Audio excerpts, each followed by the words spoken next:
Doreen, the floor is yours. What do you do? I know we've got a couple of your current or past clients in here already, but what do you do for MSPs? My previous background has been as a financial controller of two managed service providers. One of those companies was acquired by Polycom. Then I went to work for that second MSP, and from there, I did go on my own and start New Life Development. Mhm. And our focus is working with MSPs, where our focus is mainly in the ConnectWise Managed PSA space, but we are learning Halo. I'm interested in Autotask, but our focus is certainly from the finance perspective.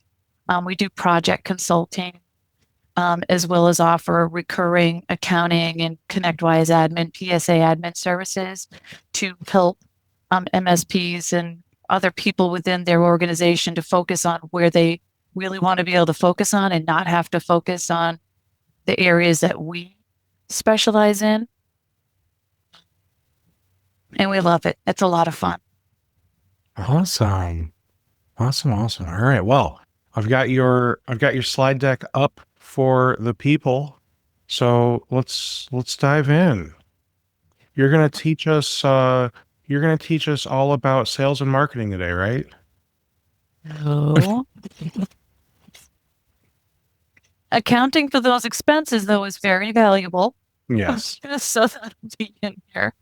Um, but basically, what our conversation is about today is really about the chart of accounts, presenting um, your financials in the way that CEOs and CFOs and the people that are making decisions and creating reports and want to be able to do analytics and set goals. You deserve to have that. Um, the foundational part of this conversation is also incorporating service leadership. Mhm. And the service leadership chart of accounts, for the most part, I mean, they do add a lot of accounts in there for their comparison, comparison purposes and collaborative purposes, but they're quite normal, So I just want to encourage anyone who's thinking of, they're reviewing their COA or they want to join Evolve, that it's a very doable thing. You don't even have to be choosing to join Evolve or something like that. If you do believe you're missing some visibilities, it's definitely hugely worthwhile to Mhm. dig into. And what I find more often than not, in one of my funniest situations, is I was working with a couple of CPAs that owned an MSP, and they had their vendors in their chart of accounts.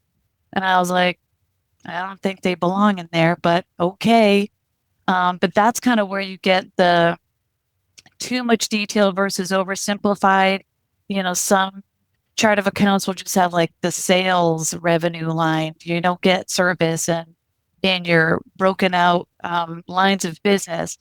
And then the other issue is we run into creating black holes in our reporting, that which causes us to have inconsistent data.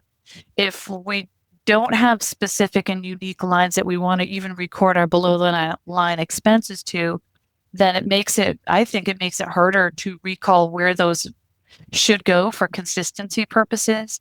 And you want to be able to take advantage of your application and create rules.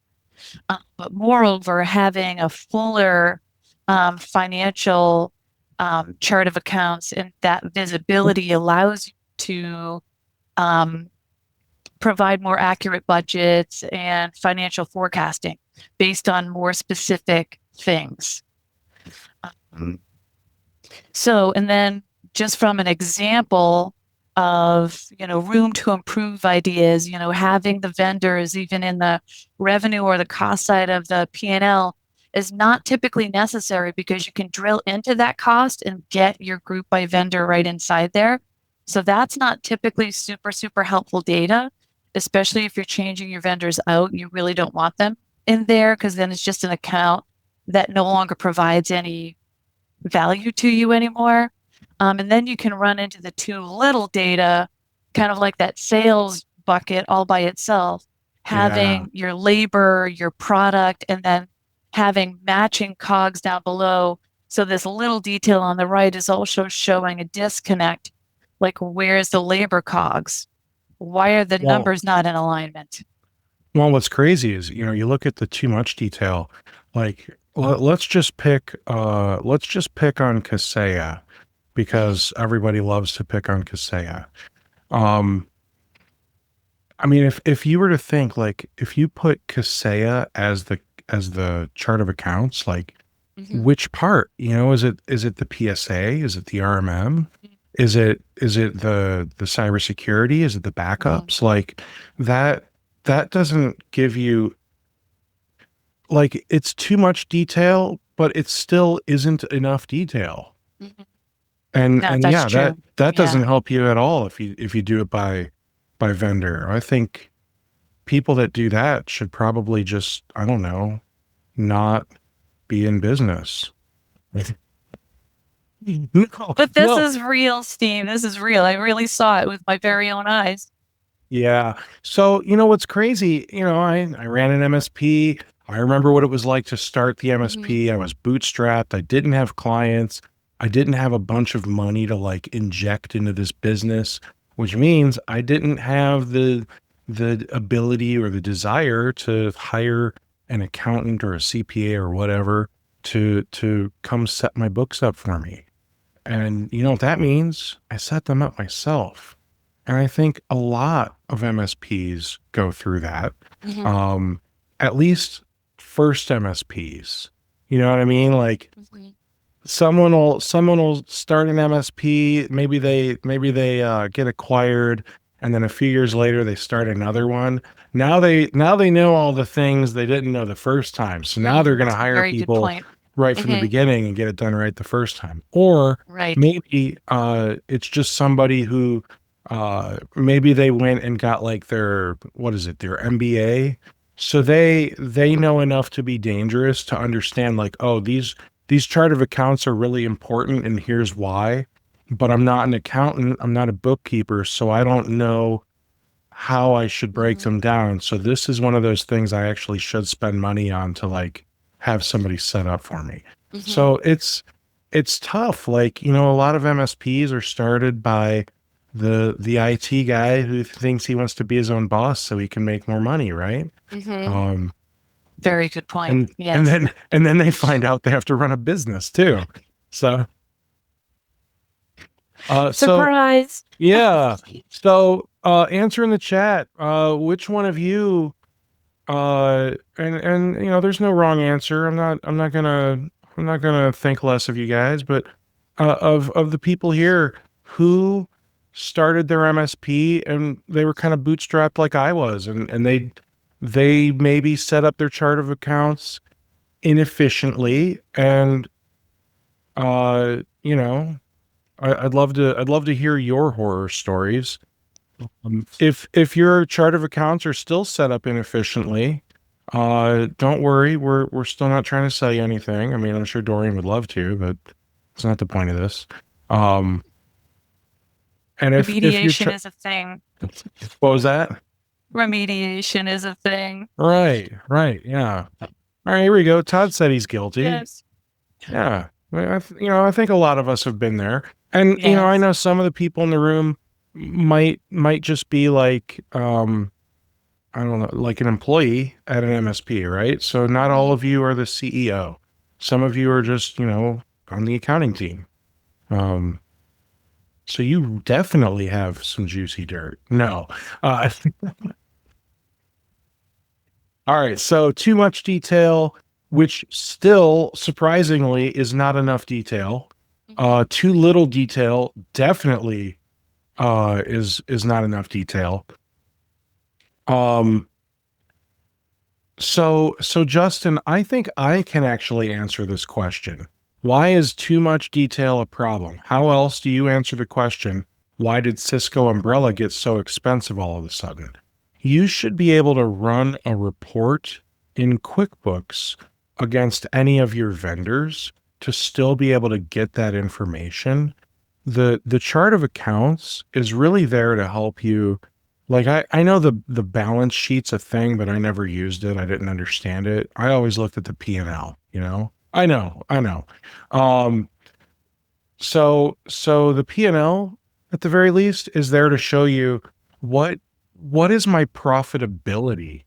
What services are doing really well? What services are wasting my time and money from a high level, right? And then you start to build out reports to figure out which customers are the most and least profitable, which vendors are increasing rates and that kind of stuff, right? So you build out reports, but those reports aren't always directly tied to the chart of accounts. The chart of accounts is just a great and easy way for you to look at like the mile high overview of your business and be able to easily see like I know exactly what's going on. I can see that my MSP services are doing well. We also do web design, and that's doing fantastic. Maybe we double down on web design because that's even more profitable than MSP services. VoIP services, we're losing money. So that's in my opinion why you would want the chart of accounts set up that way. Um, what do you think, Doreen? Basically what Steve said. But there is a really in QBO and even in QuickBooks Desktop and in most accounting apps, it really is about that vendor volume. And one of the reports that we do look at on a monthly basis, just in case a vendor didn't submit a bill on time, and we're not recording all of our costs, and we're missing something, the best way to find that is your vendor cost month over month, and you can create that report, which makes it's a really great report because you'd be surprised at which vendors you may have missed a bill and it didn't get entered. So that works out really great. And moreover, it really is about so many vendors are providing us with so many different expense types that it's not just a software subscription. They have a professional service software subscription and travel expenses associated with it. So you can't put a vendor in your chart of accounts, but then account for all of those individual expenses properly. So hopefully that's helpful. And if there's any other question on that, feel free to shoot that question out in chat. Yeah, he said budgets are tied to chart of accounts, right? So Yes. budgeting for vendors is super hard by just looking at reports about vendors occasionally. So, but there's also an awareness and most folks will completely recognize where the percentile or volume of that vendor cost is going. So then it's really about like my vendor cost on my hardware tools, those tools like IT glue and things like that. The basis of that is your account.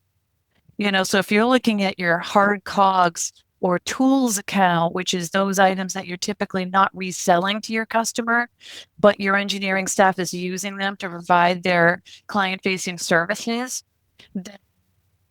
those I think are really mostly visible within the account they belong in. If you're putting them, so it's really the twofer. You're looking at your holistic vendor, how much are they overall charging you? But then you need to look into the detail, which you can run those reports as well, vendor report by account, and see what the costs are on a per vendor basis. Because just because a vendor went up doesn't mean it's not all resold. If that helps. It does make sense, yeah. Yeah, because it does.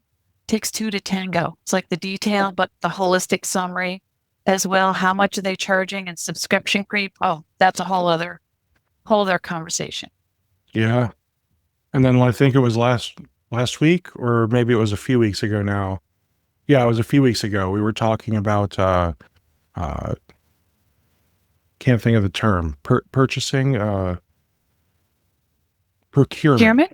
Procurement. Yes. Yeah, so we were talking about procurement and how like you even have procurement creep where let's just assign a couple of Microsoft 365 licenses to this customer, but we didn't actually create the purchase order, the sales order. We didn't assign Mhm. those licenses to the ticket. So now we don't actually know, the finance team doesn't know that that was purchased. So when they get the invoice, they might not realize that they should have charged X customer more for more licenses. So I could see why you want to understand the budget for vendors, but it does sound like that month over month view Mhm. is the ticket there. Mhm. And honestly, I mean, you also could look at a tool like gosh, that I can't think of it, guys. I'm Well, it's like sorry. Oh, MSP, CFO. There's all kinds of like third-party tools to help with. Colin Knox, his platform. Um, Is that Bright Gauge? Gradient.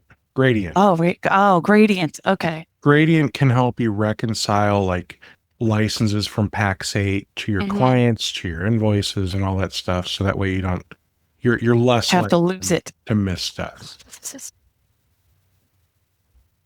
So, and I was curious if there are folks on the call, if there are folks that are enrolled in Evolve and they submit to service leadership, they submit financial reporting to service leadership. I'd be curious to find out if there are folks currently on the call that are doing that. Even those that are not reconsidering your chart of accounts, don't be shy. There's some really great value in here. If you did want to consider service leadership, the things that I love about it the most are like the long-term relationships, the encouraging environments, how they support your overall growth. But it does mean you're comparing yourself with other MSPs that are like size, and things like that. It can be a really great experience to help MSPs grow from their starting points, or even they can be like 5, 10 years in.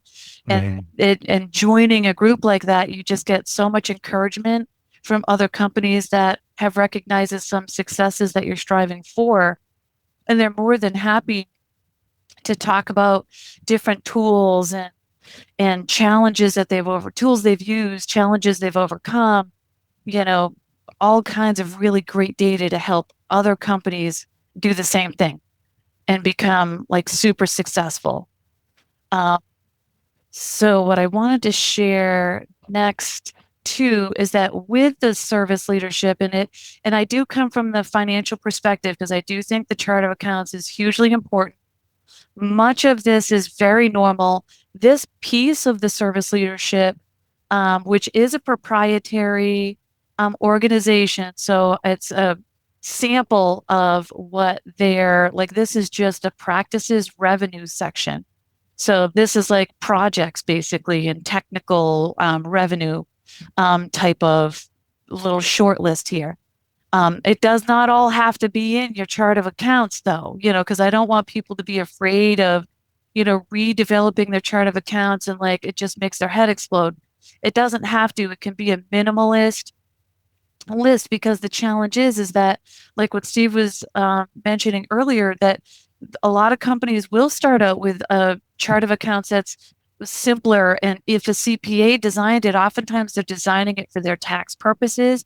They're not designing it with your business and your lines of business in mind. So that can be really, really important. Even the accounting package can recommend the goofiest of all chart of accounts in there that might not be all that helpful either. And the MSP space is just a very niche, industry that does have its own, um, you know, accounts that should be measurable and proper. Your revenue accounts and your COGS accounts, lining up. Um, and that's really important to me. So when we're designing a chart of accounts, it isn't about just shoving all of like if you're joining service leadership, it isn't about putting all of those accounts into your chart of accounts. It's about deciding what makes sense for your business. Where do you want to report that income? So typically when we're building the revenue or building revenue and all accounts, frankly, in a thoughtful fashion, It's on the revenue side, it is at minimum, you'd really want three. You want to be able to see your managed service revenue, which should not include product, your technical or non-recurring or overage revenue that is not covered by your managed services income. And then you have your professional service revenue. Those are projects. Projects are typically exceeding a threshold. That's why they're not considered an overage. Even an overage could be small, or technical non-recurring could be small, desktop implementations and things like that. Hmm. I see that Justin had made a comment. We joined Evolve for two years ago. Yep. Uh, SY and the Yeah. CO have been huge. Yes. We still use some vendor names in the account. Sometimes you kind of can't help it, like Office 365. That's Microsoft. Right. If you're saying that in your chart of accounts, anyways. Um, and then managing the expenses too. So when you're designing the chart of accounts, ensuring that you have like sales and marketing expenses. So Justin will know that they want to know, what are your marketing wages? What are your sales wages? What are your marketing expenses and sales expenses? And they give you different ratios when you submit those numbers, which can be pivotal. They can like drive change in your organization. And moreover, you want your chart of accounts to be designed so that you can data enter your service leadership numbers consistently over and over again. The COGS, I've seen environments or chart of accounts where the engineering COGS was not in COGS. It was below the line. So now their gross profit is not reflecting the cost of their people, their engineering staff. So that would be just kind of an incorrect overall thing. Can they report that accurately in service leadership? Yes. Is it in the wrong spot in your P&L? That's also a yes. The balance sheet is a thing, because what you really don't want to see, unlike your one-time annual renewals, and some people will have like different spins on that, Hmm. when you're purchasing something and reselling an annual item, you can realize that as an annual revenue and an annual cost. Does that go, show on your P&L as like an uptick, because you did have an annual renewal at that period of time? Yes. Did that happen last year at the same time? Yes. Will it happen again the next year at the same time? That's not a bad thing. That isn't something where you now have to start accruing your revenue and accruing your cost. Other people will have a different take on that, or they will choose to accrue it.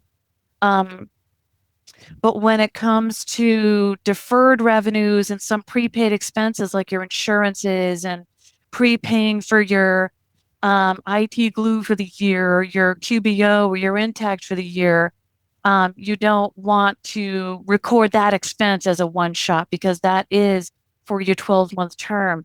So you do want that to be booked as a prepaid and record the expense over a period of time.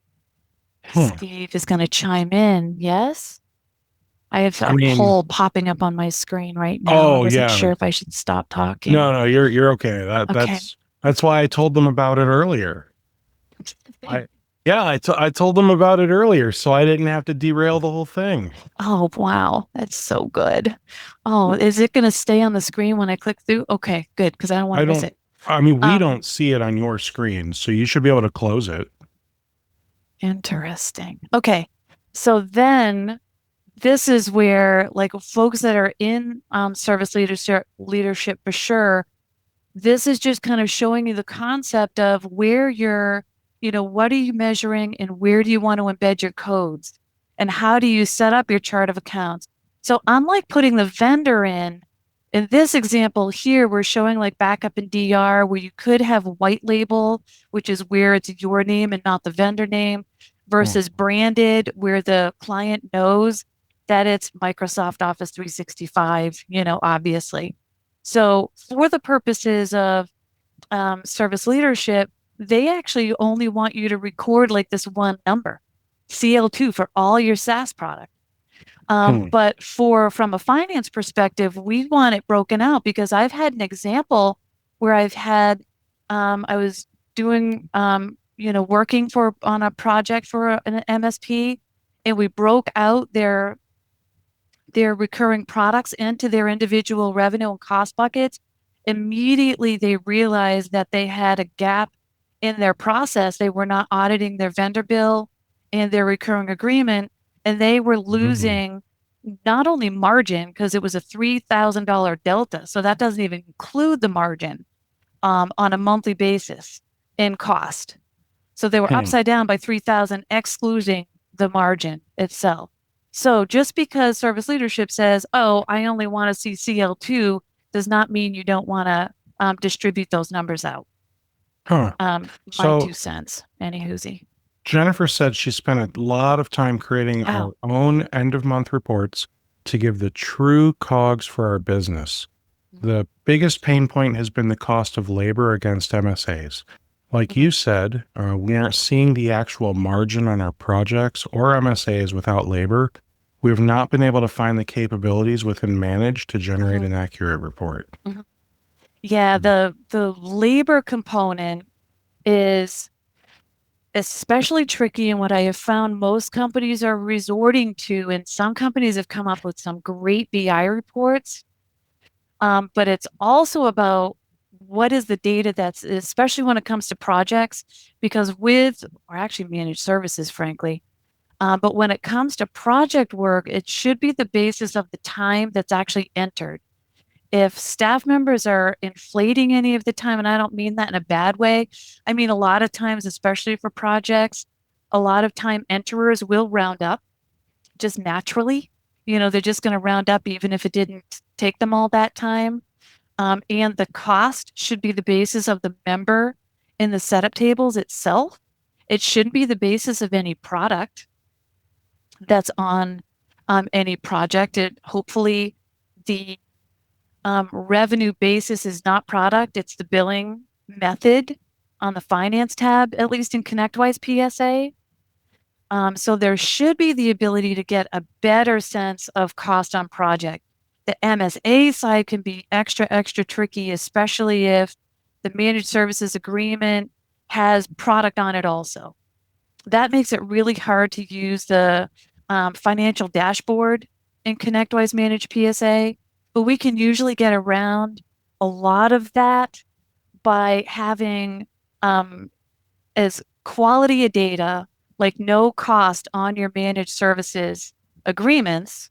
Maybe your tools cost as a separate line item, so you can pull that out. That's non-billable, no price, has a cost, do not bill.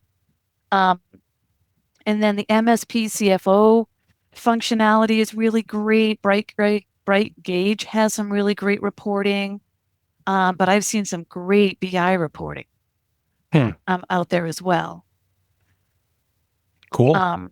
Yes, but do not put cost. Like what ends up happening in ConnectWise PSA is when people are like forecasting their revenue, they put cost in a labor product. And if they're invoicing that labor product as your internal labor and saying it's fixed fee at zero, that's your fake cost. You'd have Gotcha. cost in your product ID and you have the time entered. Now your project is entirely upside down, just as an example. Not that I haven't seen that happen.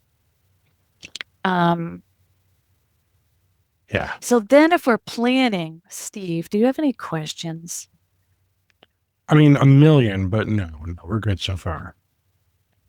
So now we want to get into some planning. So if we're planning on redesigning a chart of accounts, maybe you don't have to redesign it. You just want to incorporate, some minor changes. But if we are planning on making any of those changes, that's the biggest thing.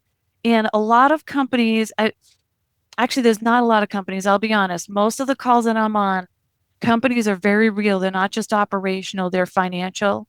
They understand that a PSA, any PSA is not just about operations. It is definitely about finance too. Sorry, it's just the reality of it. So it's really about planning and not ripping off any band-aids until all the planning and worksheets are done. And then you do the code over. So in that example, it's very important to anticipate what your chart of accounts design is. So if you're making any changes or moving from an online version to or a desktop version, Nobody's moving from online to desktop. I don't think that's a thing. But if you're moving from desktop to online, that's a great time, to consider making some of these changes. But if you don't plan adequately, then you end up doing all kinds of manual activities after the fact. You don't want to be reclassifying. You don't want to have to manage two discrepancies.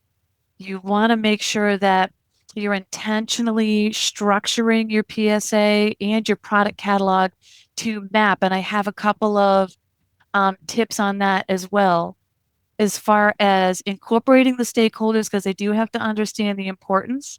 A lot of it has to do with your product catalog. You need to make sure that if you're managing deferred revenue as well, that that is mapping appropriately. So other people that don't necessarily want to know about finance, they kind of have to know a little something about it.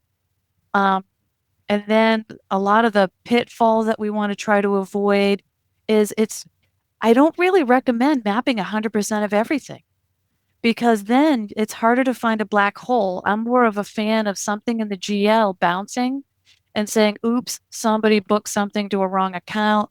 Therefore, it's not going to sync, as opposed to it landing in the wrong spot. And now you Mhm. have to try to find it.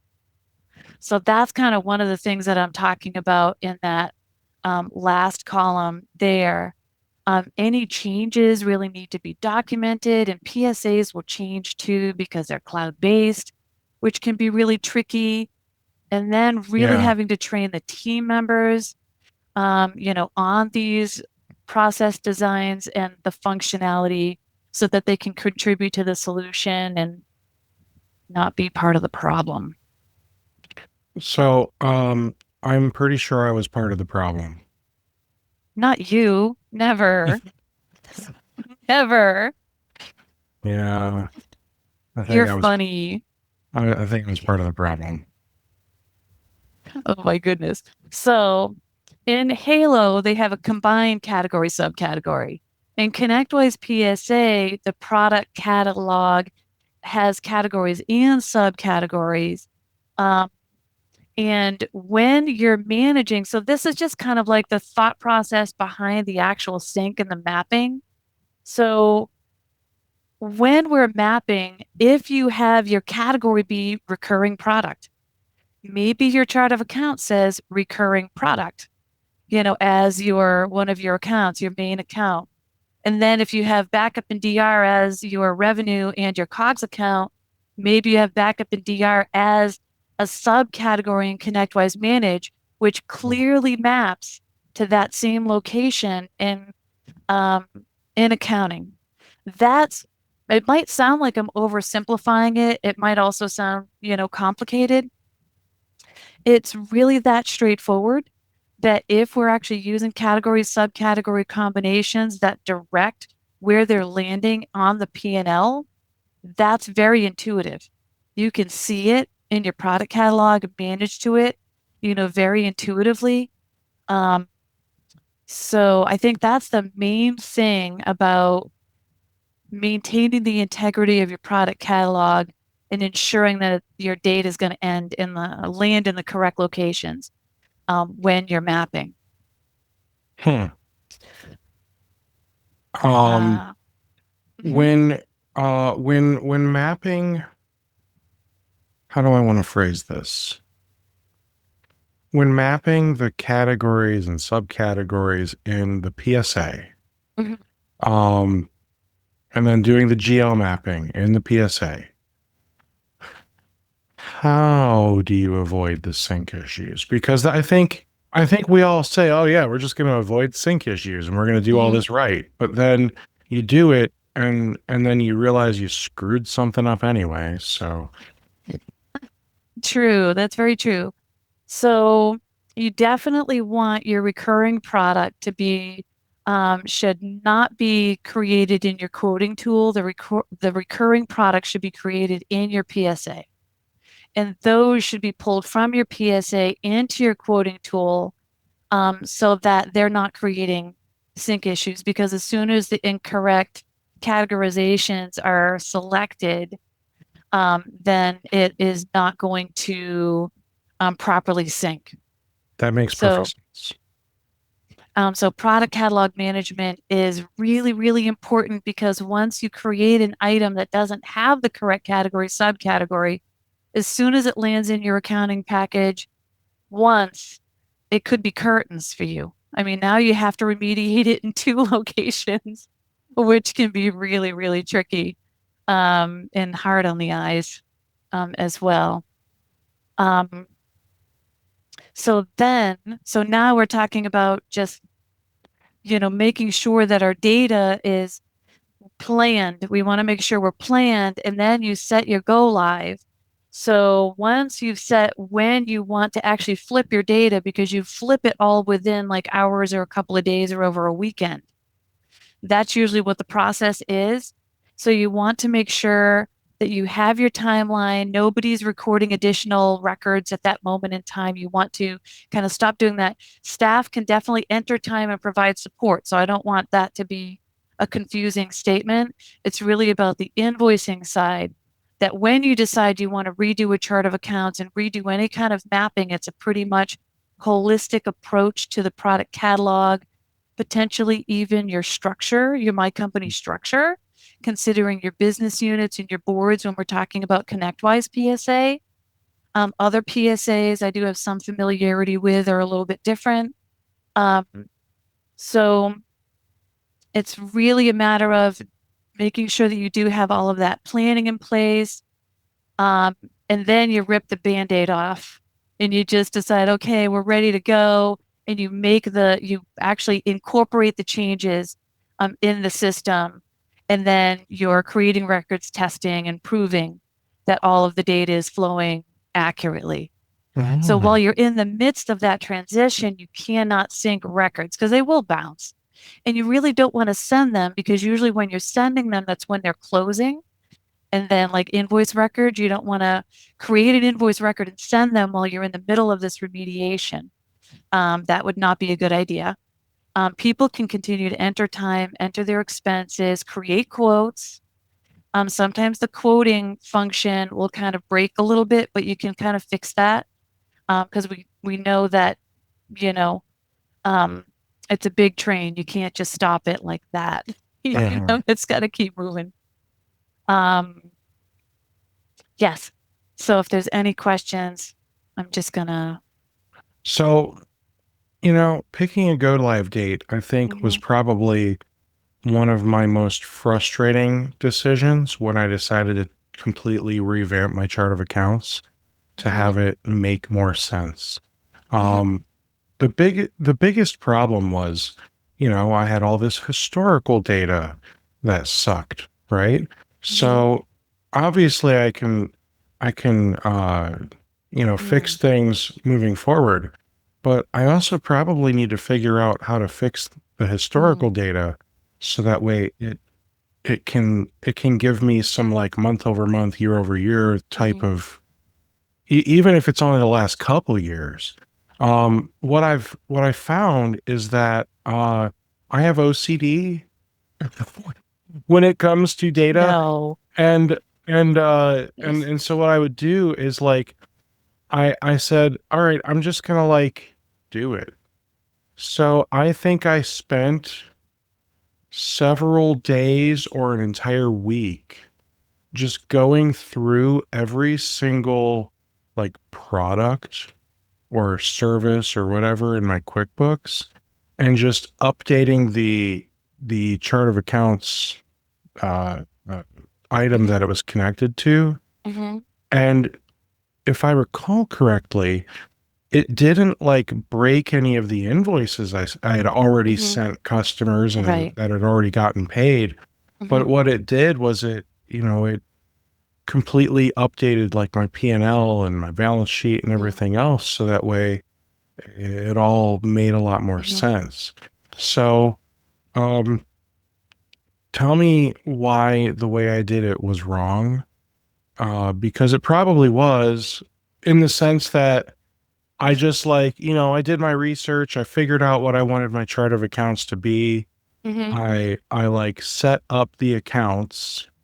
I renamed the ones that I could. I created the new ones and then mhm, I just went through every single thing Mhm. and started assigning them. Right.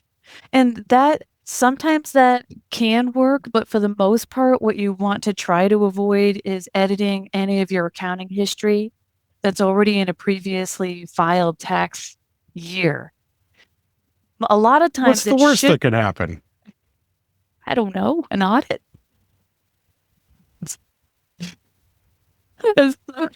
So, but for the most part, although this is not always the case, for the most part, revenue is revenue, cogs are cogs, expenses are expenses. And when you're editing something in your accounting program, they generally are staying in the same location. It's not like you're pulling something off your P&L and putting it back into deferred revenue, depending on if you're on cash or accrual, financial basis. Um, so sometimes, making those kinds of changes holistically can be okay. What I Mhm. really do, basically, like what you're saying, is I do like to recycle as much as I possibly can that's in the system. But in the example where you have a boatload of vendors, in the P&L, those vendors pick an account, are they backup? Are they three different locations? So I'll usually, just for historical purposes, because you can collapse a P&L, I'll usually at least put those accounts in general where they belong. Mhm. Sometimes I will relabel them because we kind of do. I don't know about you, but I am an instant gratification person. I think that's what I love Sure, about yeah. accounting so much because all you have to do is sync, run your P&L, and you're like, whoa, I got a Mhm. report just like that. I love that sort of thing. Um, but when we're doing the remediation, we are really careful about um, remediating any historical periods because that can be very tricky.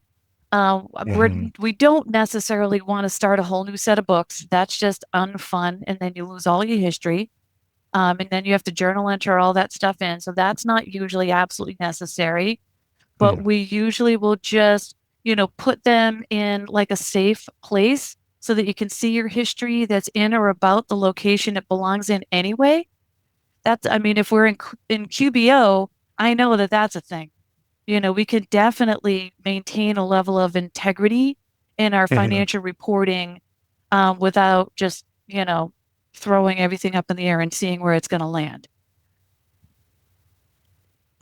I wouldn't say I throw things up in the air and see where it lands. Well, I didn't say that. I throw spaghetti at the wall and see what sticks. Completely Oh, different. okay. Completely different. Okay. So Todd said he is in the process of discovering a ton of historical issues, and it's a Oh, nightmare for sure. yes, it can be. And I'm curious what tools, you know, Todd is using. Same. Um, Not only what yeah, tools is he using, but like yeah. what so what tools is he using? Sure, but like Yeah, like what kind of ConnectWise, issues? ConnectWise, Halo, QBO, Intact, because they all Hmm. behave so differently in your sync tools. They all behave so differently. Like one sync tool will ignore what you set up in GL as long as it's only revenue coming in, as long as your product item in QBO says to go here, that's where it's going to go, you Right. know. So there's those different little components. But it's really about remediating that holistically. It's really difficult to take little pieces of that. It's about looking at the whole and understanding where these negative impacts are having, because oftentimes it's a layering effect. It could be depending on what PSA you're using. Are you invoicing out the wrong product item, like in Halo, or are you not using the proper billing method or functionality or GL mapping in ConnectWise Manage? So there's so many different little rabbit holes to go down. But okay, in the process of discovering tons of historical issues, ConnectWise and QBO, yes. I've been in ConnectWise probably since, for a really long time. So Legacy it billing doesn't system. Yeah. so you mentioned you Hmm. wanted to know what tools he was using. I'm Yes. curious, did you mean like what PSA what Yes. okay, because I was I guess in my mind, I was thinking, I wonder if he's using some third-party tools to like help him clean up his books. Mhm. That's what I was wondering. Oh, okay. I wondered if that's what you meant. Okay. No, I'm really talking about the PSA and the accounting package and any Gotcha. middleware that might be required because not all middleware is created equal Hmm. either. So there can be some really challenging areas there. But with that being said, it can be fixed. You don't have to throw everything out with the bathwater. Yeah, It just can a baby. definitely be just, yeah, yeah, just that.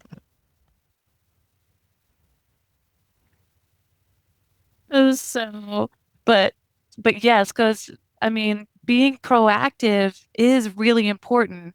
And when Hmm. you're dealing with errors and trying to do workarounds and manually fixing things and trying to correct your GL mapping on a one-off basis, that there's nothing fun about that.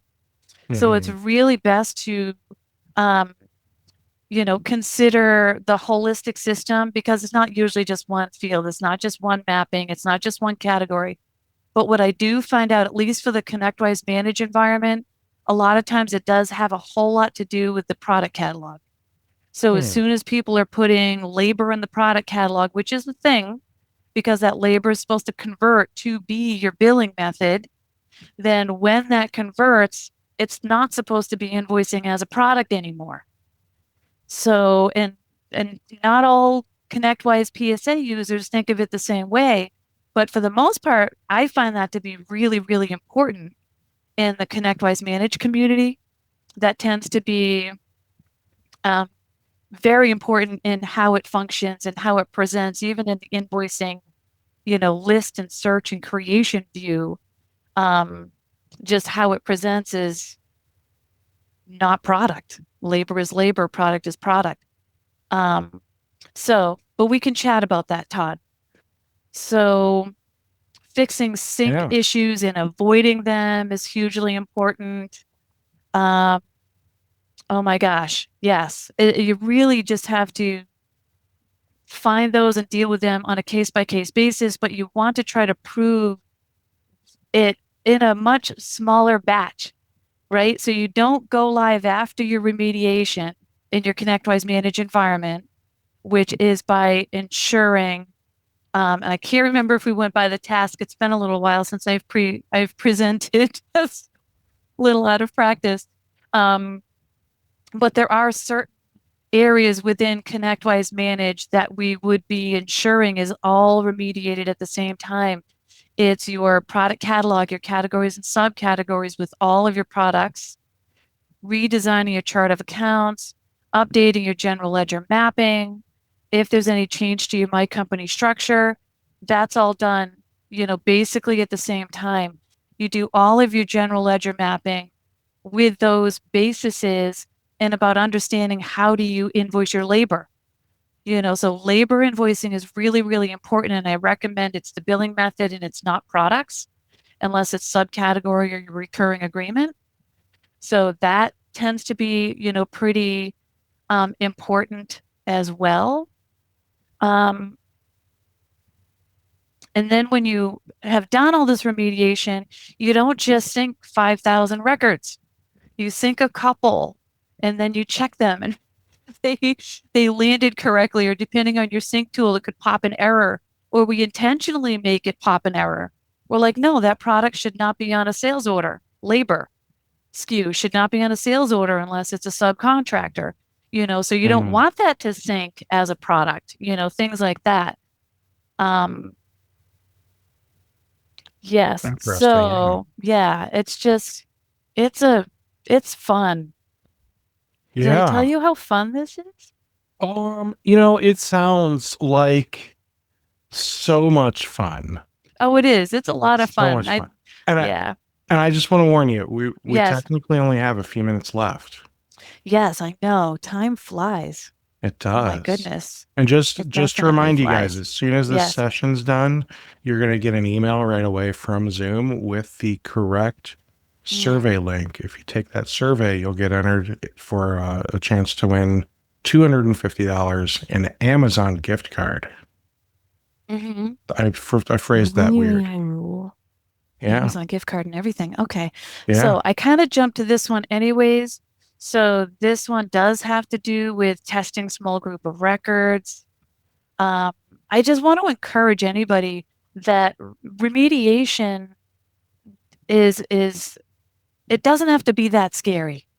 You shouldn't have to be suffering with an integration that's not functioning.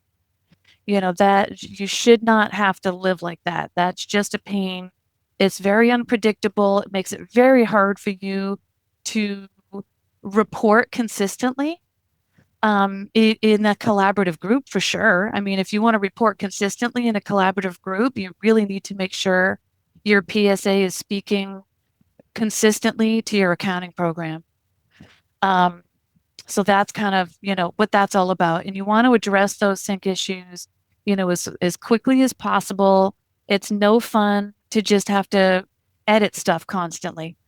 And then these were some goals because I do a lot of service leadership and just a lot of, growing, you know, managed service provider companies. These matrices and numbers and are all things that are provided usually through service leadership. I mean, this is something that you end up getting within your service leadership membership is you get financial data, which can be really hugely valuable and very motivating. And then this is just an example too of using third-party tools. You still want to make sure your data is accurate and just creating worksheets that have financial math in them. Even if you're not inside the service leadership, you can still do something similar in a worksheet. Just because I know we've run out of time. All good. Was that fast All enough? good. Yeah, no, it's all good. Well, hey, Doreen's got a QR code there. I believe if you scan that code, she will steal your identity. Um, That's not right. what happens if we scan the code, Doreen? Um, it's just scan it. You'll see. Oh no. Yeah, yeah. Tell the MSPs just scan it. I swear it's Just good. scan it. It's all safe. So it's a LinkedIn. It's my LinkedIn code. Okay. Perfect. Perfect. All right. Well, hey, That does look kind of scary now that you mention it. I really didn't think of it like that. that's okay. Okay. Well, hey, so as I mentioned before, we've got this survey. Here's a QR code to take you to the survey. The URL is below it. This is literally what the survey looks like. How did we do? What can we do better? And then you'll get that in your email. You can scan it now if you're interested. And one more thing, if you like what you heard today about us helping you not be stressed out about getting paid, you can definitely scan this code to get a demo of our product. Check out Doreen's LinkedIn. I'm going to put that right back up here for you guys. Connect with Doreen. It sounds like Jennifer may want to schedule more time with you. They did a 3-month demo with Bright Gauge. Unfortunately, Oh, at the time, it did not really meet their needs. So she said, maybe I'm going to need to schedule some time with you again. okay. Sounds Awesome. like a great idea. Todd, if you are stuck with your issues, I'm sure Doreen would be happy to help you with that as well. So, Awesome. did you guys learn something cool? What'd you think? Oh, I hope so. I did. This was good stuff. I was always kind of a fan of the service leadership index stuff, but it does get overwhelming because they put, I don't know, like 900 different accounts in there, right? So, you definitely, like you said, you don't want to have too much, but you don't want to have too little. So you got to figure out like which accounts do you actually need to split up and like make even more granular, and which ones are fine as maybe top level or sub level accounts without, you know, So yeah, look at the service leadership index chart of accounts if that's the direction you guys are going to go. And um, well, no, if you can decide which ones to implement, reach out to Doreen. Cool. Awesome. Well, thank you so much, everyone, for being here today. This was Thank you. great. Thank you, Todd, for the wonderful comment. That's always the goal is for us to have great sessions for you. So, um, we will catch you guys next week. Next week we're going to have Nucleus, the team from Nucleus on. We're going to talk about AI for finance. That's going to be a fun one, I think. So hopefully I'll see you all next week at that. And Doreen, you have yourself a great week. And Thank same for you. you guys. I hope you all have yourselves a great week. And I'll catch you then. Thank Take care, you. everybody. Bye.